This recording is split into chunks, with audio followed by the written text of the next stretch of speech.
Good evening বন্ধুরা, তোমাদের সবাইকে মৌসুমিজ কিচেনে স্বাগত। আজকে করব ব্ল্যাক চানা রেসিপি। তাই আমি আগের দিন রাতে কিছু চানা ভিজিয়ে রেখেছিলাম।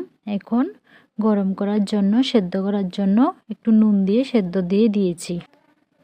এখন দেখে নেব সেদ্ধ হয়েছে কিনা। একটা উঠিয়ে দেখুন, আপনাদেরকে দেখাচ্ছি সুন্দরভাবে সেদ্ধ হয়ে গেছে, টিপার সাথে ভেঙেছে। এখন কড়াইতে দিয়ে দেব পরিমাণ মতো তেল। দিয়ে আমি টুমু করে দুটো আলু কেটে রেখেছিলাম। এখন একটু হলুদ গুঁড়ো দিয়ে এগুলো হালকা করে লাল লাল করে ভেজে নেব। আমার আলু ভাজা হয়ে গেছে, এখন উঠিয়ে নেব। দিয়ে দিলাম কড়াইতে পরিমাণ মতো তেল, একটা তেজপাতা, দারচিনি, লং, এলাচ, আর দিয়ে দেব কিছু জিরে। দিয়ে নাড়িয়ে এখন আদা কুচি, রসুন কুচি, পেঁয়াজ কুচি, টমেটো কুচি, কাঁচা লঙ্কা কুচি দিয়ে ভালো করে কষিয়ে নেব।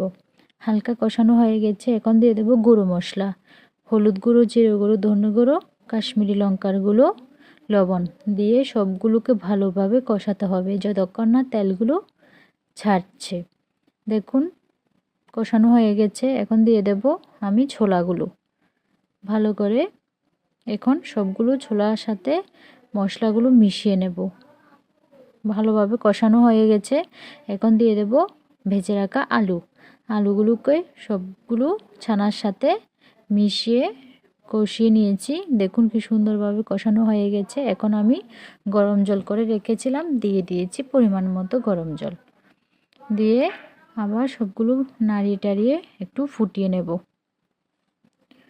ফুটানো হয়ে গেছে, দেখুন কি সুন্দর কালার এসেছে কাশ্মীরি লঙ্কা গুঁড়ো দেওয়ার ফলে। এখন আমি এখানে আলু কয়েকটা ভেঙে দেব, দিয়ে দেব আর একটু গরম মশলা গুঁড়ো। দেখুন সুন্দর কালার এসেছে, খেতেও